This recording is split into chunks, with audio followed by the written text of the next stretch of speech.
고린도전서 2장 12절에 의하면 이 세상에는 두 부류의 사람이 있다고 할 수 있습니다. 고린도전서 2장 12절을 보겠습니다. 우리가 세상의 영을 받지 아니하고 오직 하나님으로부터 온 영을 받았으니 이는 우리로 하여금 하나님께서 우리에게 은혜로 주신 것들을 알게 하려 하심이라. 그러니까 이 말씀에 의하면 세상에는 두 부류의 사람이 있음을 알 수 있죠. 한 부류의 사람은 세상의 영을 받은 사람, 또 한 부류의 사람은 하나님으로부터 온 영을 받은 사람이라고 할 수 있겠습니다. 이렇게 하나님께서 저와 여러분에게, 예수를 믿는 우리에게 하나님의 영을 부어주신 이유는 하나님께서 우리에게 은혜로 주신 것들을 알게 하기 위함이다 라고 말씀합니다. 그러니까 성령 받은 사람에게서는 분명히 나타나는 은혜의 역사가 있는데 하나님이 내게 은혜로 주신 것들을 분명히 알게 된다는 것입니다. 그런데 그 하나님께서 우리에게 주신 가장 놀라운 은혜는 바로 영원한 하나님 나라입니다. 히브리서 11장 16절을 보면 그들이 이제는 더 나은 본향을 사모하니 곧 하늘에 있는 것이라. 이러므로 하나님이 그들의 하나님이라 일컬음 받으심을 부끄러워하지 아니하시고 그들을 위하여 한 성을 예비하셨느니라 라고 말씀합니다. 하나님으로부터 성령 받은 사람은 이 영원한 하나님 나라에 대한 분명을 가지게 됩니다. 그래서 이 하나님 나라에 대한 분명한 믿음을 가지게 되면 세상에서 성공하는 것보다, 세상에서 부요함을 누리는 것보다 하나님 나라에서 받을 영광을 더 귀하게 여기기 때문에 반드시 이 세상과 싸우는 삶을 살게 됩니다. 히브리서 11장 24절부터 26절에 그러한 믿음을 가졌던 모세를 이렇게 소개합니다. 믿음으로 모세는 장성하여 바로의 공주의 아들이라 칭함받기를 거절하고 도리어 하나님의 백성과 함께 고난받기를 잠시 죄악의 낙을 누리는 것보다 더 좋아하고 그리스도를 위하여 받는 수모를 애굽의 모든 보화보다 더 큰 재물로 여겼으니 이는 상 주심을 바라봄이라. 그러니까 하나님 나라에 대한 분명한 믿음을 가진 사람은 이 세상에서 부귀 영화를 누리는 것보다 하나님 나라에서 받을 영광을 더욱더 귀하게 여기고 늘 그것을 바라보며 산다는 거죠.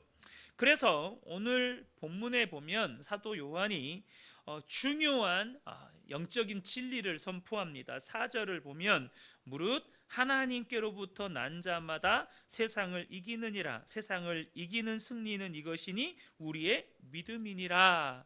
이렇게 세상과 하나님 나라에 대한 분명한 믿음을 가진 사람들은 세상 부귀 영화보다 하나님 나라를 더 귀하게 여기기 때문에 이 세상과 싸우며 살아가는데 반드시 세상을 이긴다는 거예요. 그런데 여러분, 세상을 이긴다는 말이 무슨 뜻일까요?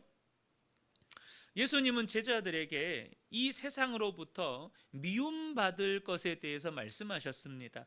요한복음 15장 19절을 보면 너희가 세상에 속하였으면 세상이 자기의 것을 사랑할 것이나 너희는 세상에 속한 자가 아니요 도리어 내가 너희를 세상에서 택하였기 때문에 세상이 너희를 미워하느니라 라고 말씀하셨어요.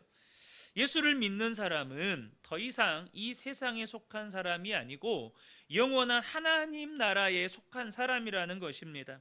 그래서 이제는 내 소속이 하나님 나라이니까 이 세상의 법과 원리대로 살지 않고 하나님 나라의 법과 원리대로 살아요. 분명 마귀는 세상의 임금입니다. 그러나 예수 믿는 사람은 예수님을 왕이라고 믿어요. 그래서 예수 믿는 사람들이 생겨나고 교회가 처음 이 땅에 세워졌을 때부터 세상은 성도들을 미워했고 핍박했습니다.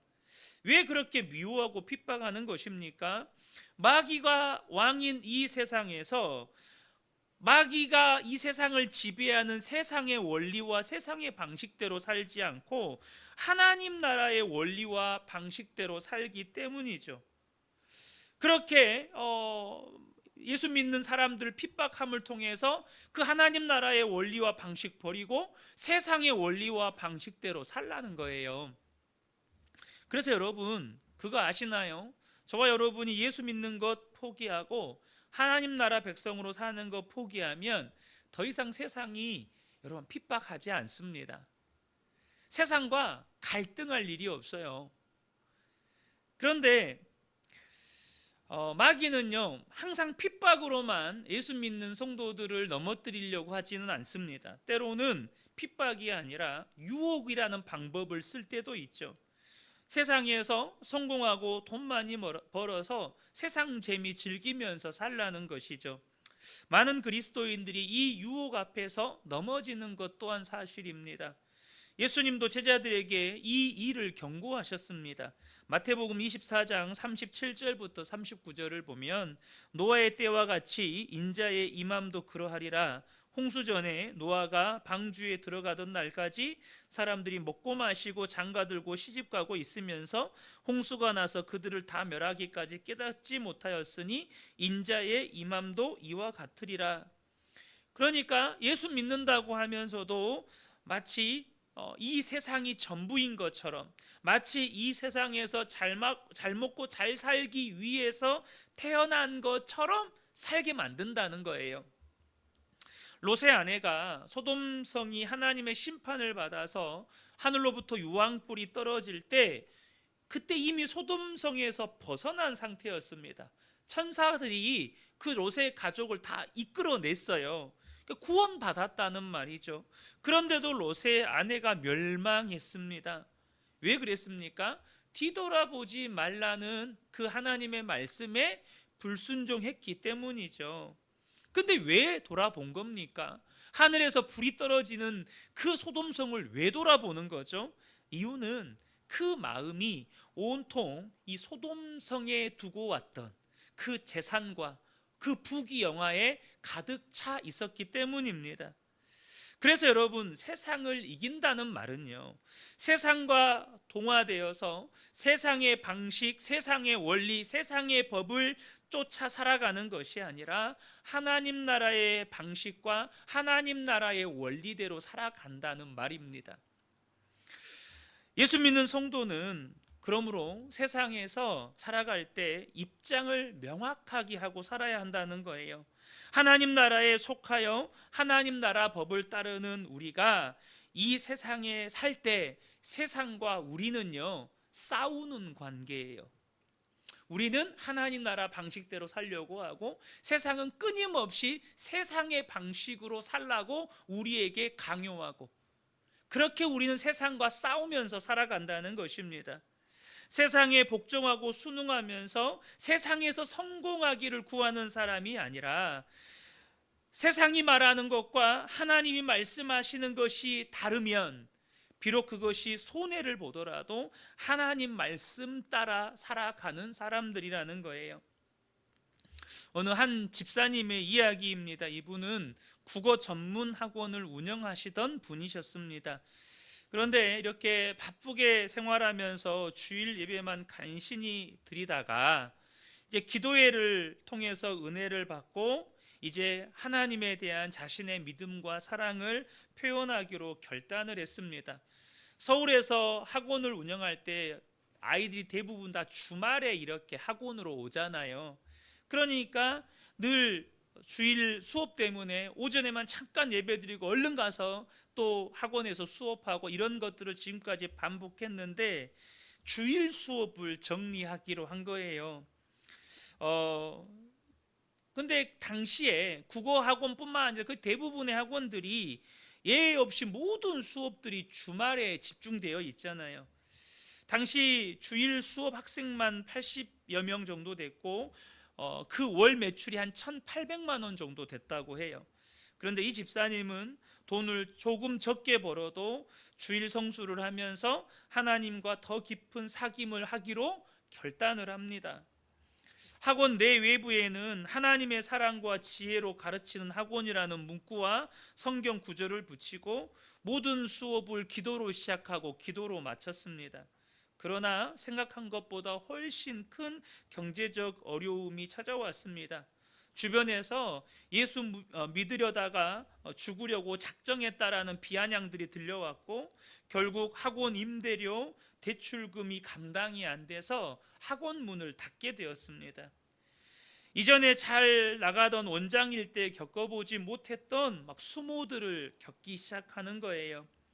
남아있는 아이들 때문에 오라고 하는 곳이 있어도 갈 수가 없는 상황이었습니다. 결국 아주 작은 수학 학원 한 켠에다가 교실 하나 얻어서 남은 학생들 데리고 수업을 진행하는 거예요. 그러던 중에 이 집사님의 얼굴을 모르는 어느 학원 원장님을 만났는데, 그 원장님이 하는 말이, 저 앞에 땡땡 국어학원 있잖아요, 원장이 하나님 어쩌고 저쩌고 쓸데없는 짓 하다가 망했잖아요. 그렇게 자기 앞에서 당사자를 두고 이렇게 비웃는 거예요. 결국 남은 아이들마저 아는 선생님한테 보내고 모든 거 다 털고 나오게 되었습니다. 거리를 홀로 울면서 걷기도 했다고 해요. 새로운 사업을 해야 했기에 또 빚을 냈는데 결국 대출도 막히고 카드로만 생활을 해야 하는 상황에 직면했습니다. 그래서 월말만 되면 카드 독촉 전화를 받는 거예요. 그러나 그때마다 기도하며 감사로 고백하고 하나님 보시기에 선한 일을 했습니다.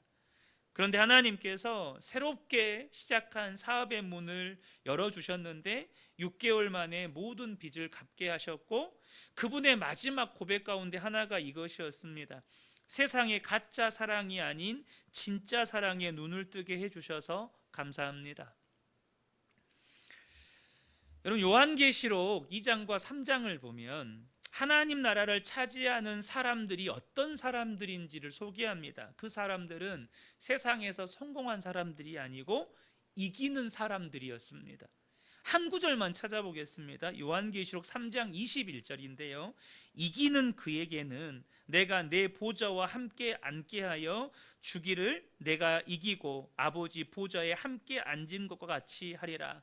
이기는 자에게 하나님 보좌 우편에 앉았던 그 예수님의 영광을 그에게도 주시겠다는 것입니다. 여러분, 하나님은 우리가요, 세상에서 성공하느냐 성공하지 못했느냐에는 관심이 없으세요. 좀 이런 표현이 과격한 표현이 있을란가 모르겠지만 우리가 돈을 얼마나 버는지에는 관심이 없으세요.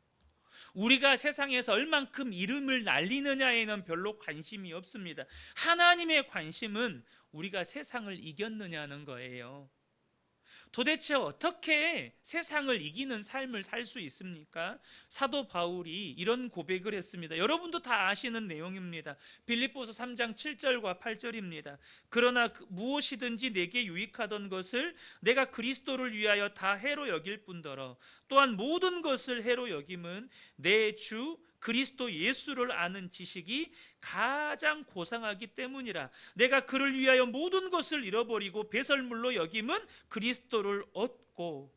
사도 바울은 예수 그리스도를 얻는 것, 그리고 예수 그리스도를 아는 것이 세상 그 무엇과도 비교할 수 없이 가장 소중하고 고상한 것이 되었습니다. 원래 이런 사람이 아니었어요. 그는 자기가 유대인이고 바리새인이고 또 베냐민 지파이고 공회의 의원이고 이런 것이 그의 자랑이었고 그의 사람들 앞에서 내세우는 것들이었어요. 그런데 그가 왜 이런 사람이 된 겁니까? 바로 그가 성령에 이끌려서 셋째 하늘에 올라가서 하나님 나라의 영광을 보았기 때문입니다. 그러니까 하나님 나라, 여러분 이거 아셔야 돼요. 그럼 그 이후로 사도 바울이 수시로 하나님 나라의 영광을 이게 이 눈이 열려서 봤냐? 그러지 않아요. 그때 한 번이었어요. 한 번. 육신의 눈으로는 하나님 나라 영광 못 봐요. 그럼에도 불구하고 그는 성령에 이끌려서 하나님 나라의 영광을 보고 온 이후로부터는 믿음으로 그 하나님 나라를 늘 바라보고 사는 거예요. 그러니까 세상의 성공이라고 여기고 유익하다고 여겼던 모든 것들이 이제는 냄새나는 배설물로 보이는 거예요. 하나님 나라의 영광에 비하면 너무나도 하찮은 것으로 보이는 것입니다. 오늘 본문에 사도 요한이 5절에 이런 말을 씀을 합니다. 5절 보면 예수께서 하나님의 아들이심을 믿는 자가 아니면 세상을 이기는 자가 누구냐? 여러분, 앞에 구절 빼고 색칠된 부분만, 세상을 이기는 자가 누구냐라는 이 질문 앞에 예수를 믿는 저입니다 라고 대답할 수 있는 저와 여러분이 되셨으면 좋겠습니다. 예수를 믿는 제가 세상을 이기며 사는 자입니다. 근데 5절에 서두에 이렇게 이야기하죠. 세상을 이기는 자는 예수님이 하나님의 아들이심을 믿는 자라는 거예요. 그러니까 내가 정말로 예수님을 그리스도라고 믿게 되면 그때부터는 세상을 보는 눈이 달라지게 된다는 것입니다. 어떻게요? 요한일서 4장 4절을 보면 자녀들아 너희는 하나님께 속하였고 또 그들을 이기었나니 이는 너희 안에 계신 이가 세상에 있는 자보다 크심이라. 어떻게 보는 눈이 달라진다는 겁니까? 내 안에 계신 분이 세상보다 크시다. 이렇게 달라진다는 거예요. 세상에서 성공하고 부유하게 사는 것이 이전에는 그렇게 대단해 보였고 부러워 보였고 선망의 대상이었는데 내가 예수님을 그리스도로 믿고 난 이후로부터는 내 안에 계신 분이 세상보다 크시다는 것이 분명하게 믿어지니까 더 이상 그것이 부러워지지 않고 아무것도 아닌 것처럼 보이기 시작한다는 거예요. 예수가 그리스도이심을 믿는 사람, 그 사람을 향해서 오늘 본문 1절에 뭐라고 이야기합니까? 그 사람들은 다 하나님으로부터 태어난 사람이래요. 1절 상반절 보겠습니다. 예수께서 그리스도이심을 믿는 자마다 하나님께로부터 난 자니 라고 말씀합니다. 그리고 그렇게 예수를 믿게 되면 가장 놀라운 변화가 2절에 우리가 하나님의 사랑을 알고 그의 계명을 지킬 때에, 하나님을 사랑하고 그의 계명을 지킬 때에 이로써 우리가 하나님의 자녀를 사랑하는 줄을 아느니라. 그러니까 예수를 믿어서 정말로 세상보다 예수님이 커 보이고 세상을 이기며 사는 자들에게서 나타나는 뚜렷한 특징이 하나님 사랑하고 형제를 사랑한다는 거예요. 그리고 하나님 사랑하니까 하나님의 말씀대로 사는 것이 기쁨이 돼요. 그게 3절입니다. 하나님을 사랑하는 것은 이것이니 우리가 그의 계명들을 지키는 것이라 그의 계명들은 무거운 것이 아니로다. 하나님을 사랑하니 하나님 말씀대로 살고 싶고 하나님 말씀대로 살고 싶어지니 사라지는 것입니다. 그래서 사랑하는 성도 여러분, 우리가 세상 살 때요 세상과 싸울 수밖에 없어요. 왜요? 나는 하나님을 사랑하니까 하나님 말씀대로 살고 싶거든요. 세상의 방법과 세상의 원리를 쫓아서 살고 싶지 않거든요. 그렇게 하나님 말씀대로 살다 보면 또 세상을 이기는 것입니다. 사랑하는 성도 여러분, 정말 우리는 보잘것없습니다. 또 너무너무 연약합니다. 그러나 세상보다 크신 예수님이 우리 안에 들어와 계십니다. 우리가 할 일은 뭐죠? 내 안에 계신 그 주님을 바라보고 그 주님의 인도하심을 따라 사는 것입니다. 그것이 어느 곳에 있든지 우리의 삶의 방식이 바뀌지 않아요. 내가 어떤 직업을 가지고 있든지 삶의 방식이 바뀌지 않습니다. 주님 바라보고 주님이 인도하시는 대로 사는 거예요. 독일이 나치 히틀러 나치 치하에 있을 때 마르틴 니멜러 목사님이라는 분이 히틀러에게 반대하다가 투옥되어서 독방 생활을 하게 됩니다.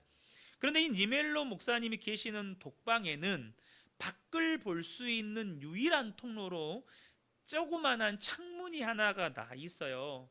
그런데 이 창문이 어디를 향해 나 있냐? 교수대를 향해 나 있는 거예요.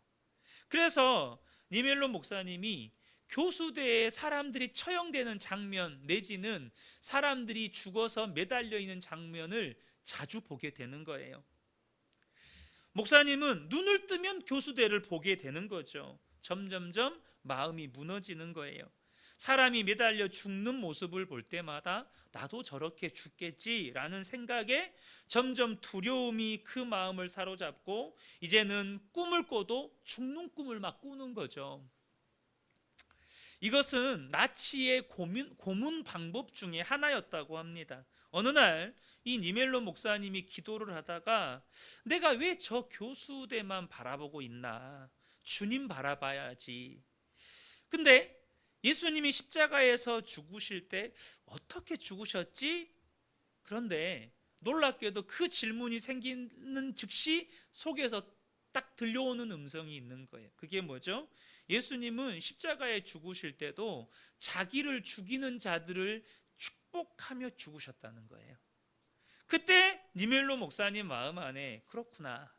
내가 교수대에 끌려가서 죽을 때 예수님처럼 하고 죽으면 되겠구나. 이 마음이 들어지니까 갑자기 마음 가운데 두려움이 다 사라지고 평안이 임하기 시작하는 겁니다. 그때부터 깊은 잠을 잘 수가 있었고 그 목사님의 고백이 마치 천사가 감옥 안에 와서 자기를 돕는 것 같았다라고 고백을 합니다.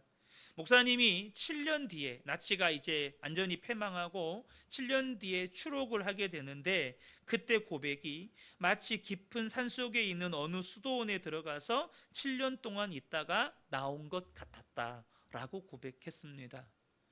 여러분, 우리가 감옥 안에 있어도요, 우리의 삶의 방식은 바뀌지가 않습니다. 주님을 바라보고 주님이 나를 인도하시는 대로 따라가는 것입니다. 그것이 우리의 삶의 방식의 전부예요. 직업이 중요하지 않아요. 목사냐 성도냐 중요하지 않습니다. 우리의 삶은 어디에 있든지 삶의 방식은 똑같아요. 주님 바라보고 주님이 인도하시는 대로 따라 사는 거죠. 세상을 이길 힘은 우리에게 없습니다. 그런데 우리 안에 와 계시는 주님을 바라보면 예수님은 지금도 우리로 하여금 세상을 이기게 해 주신다는 거예요. 중요한 것은 내 안에 와 계신 세상보다 크신 주님을 바라보고 하나님 나라를 바라보는, 우리에게 약속된 영원한 하나님 나라를 바라보는 믿음의 눈을 뜨고 사느냐는 것입니다. 내가 정말로 예수님을 그리스도로 믿는 하나님께로부터 난 자가 분명하다면 주님은 우리로 하여금 세상을 이기게 해 주신다는 것입니다. 반드시 우리에게 승리를 주신다는 것입니다.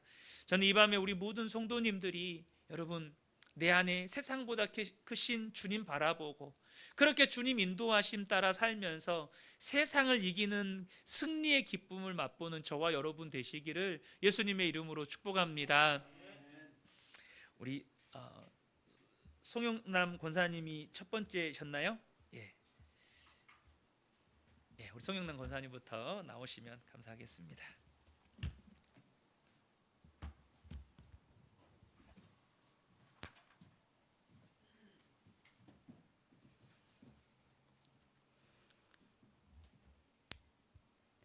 요즘에 읽기를 안 쓰다가 제목이 그리스도인이 세워져라는 그 제목입니다. 교회는 어떠한 일보다 그리스도인의 제자가 나와야 한다는 설교에 공감도 왔지만 성경 공부에 많은 이유와 지식도 배울 수 있어서 감사했다. 나의 삶의 모습이 누군가의 천국문을 막고 있는지 나의 자신을 돌아보며 주님 앞에 나아갑니다. 내가 마땅히 십반 자리에 있어야 하지만 그래도 주님께서는 내 인생의 노년에서 찬양으로 천국 백성이 되게 하시니 감사합니다. 교회와 나의 삶의 모습이 다름을 봅니다. 잠언 4장 27절 우편으로나 좌편으로나 치우치지 말고 네 발을 악에서 떠나라고 말씀하시니 감사합니다. 저녁에 딸이 사다 준 갈비탕에 남편과 배불리 먹게 하시니 감사합니다. 눈만 뜨면 아래층 권사님이 우유가게며 깡통과 소주병을 주워 놓아 오늘은 남편 차로 고물 삼가서 팔았습니다. 그동안 모아둔 돈이 권사님과 세어보니 동전 빼고 15만 원이 되어서 7만 5천 원 나누며 서로 웃었습니다. 웃는 이유는 신비한 체험들을 하고 있다고. 먹는 물병은 기계에다 넣으며 하나에 100원, 이것 또한 4만 원을 받아 피자를 사 먹으며 깔깔 웃으며 서로 기도 이야기하며 대화를 나눕니다. 스트레스 쌓이며 자전거로 한 바퀴 돌다 보면 권사님과 마주치며 서로 배 아프게 웃습니다. 권사님은 양쪽 손에 보따리, 나는 자전거에 보따리, 운동 대신 서로 합니다. 날마다 찬양이 끊이지 않고 새벽 기도와 신방 다니며 전도하시는 아리춘 고사님을 만나게 하셔서 주님 감사합니다. 원도와 소정이가 입구에서 권사님을 만나 교회 가자며 손을 잡으니 간다고 대답을 합니다. 두 사람이 구원의 확신을 믿고 저희 가정이 도피성이 세워지길 기도합니다. 감사합니다.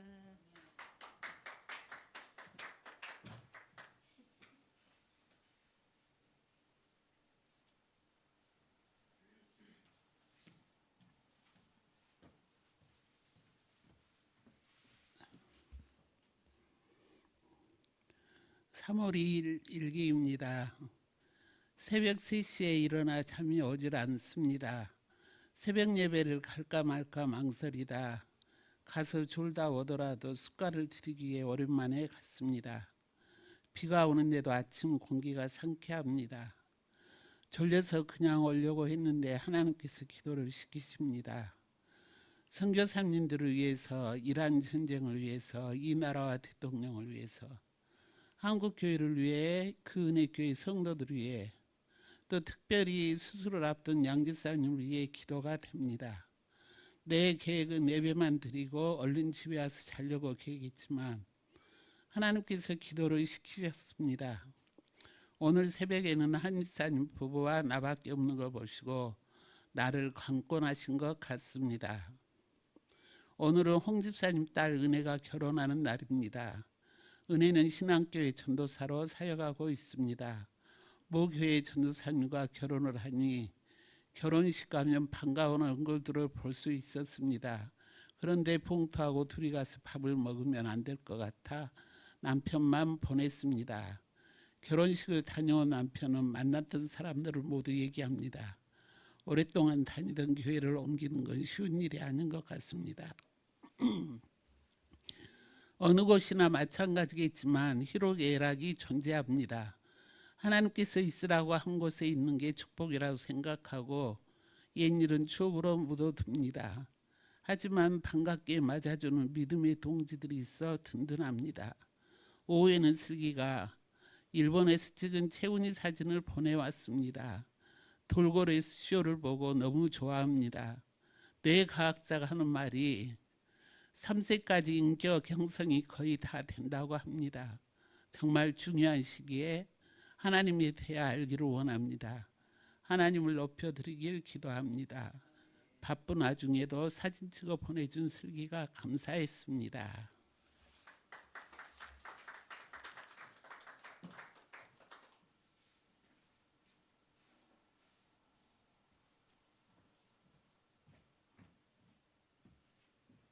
예수님의 마음, 너희 안에 이 마음을 품으라. 곧 그리스도 예수의 마음이니 그는 근본 하나님의 본체시나 하나님과 동등됨을 취할 것으로 여기지 아니하시고 오히려 자기를 비워 종의 형체를 가지사 사람들과 같이 되셨고 사람의 모양으로 나타나사 자기를 낮추시고 죽기까지 복종하셨으니 곧 십자가에 죽으심이라. 도피성을 만들라고 명령하신 하나님, 부지 중에 살인한 자들이 보복을 피해 있도록 도피성을 마련하라고 하셨다. 하나님은 죄는 미워하시나 죄는 긍휼히 여기신다. 하나님은 형제를 미워하는 자마다 살인하는 자라고 하셨다. 교회는 하나님께서 부르신 자들이 모인 공동체이다.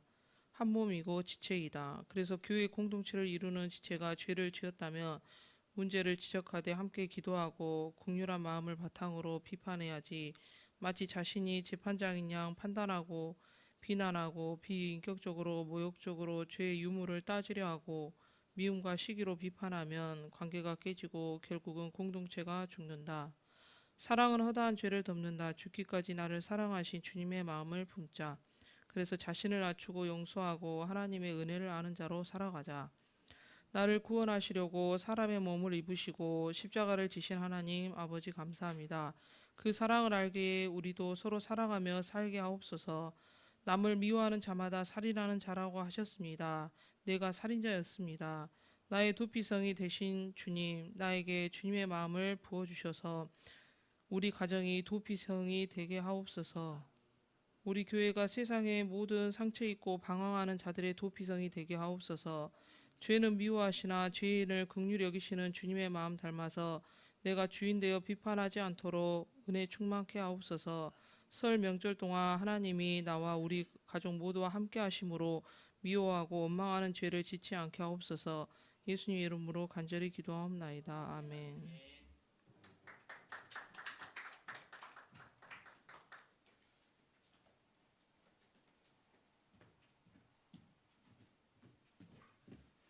2월 26일 제목 내 하나님께 찬양과 영광을.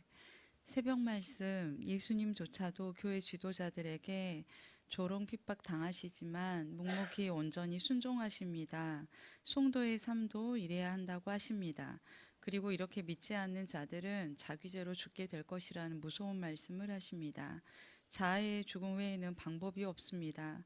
그러나 요즘 이렇게 내 실체를 보고 회개하며 십자가에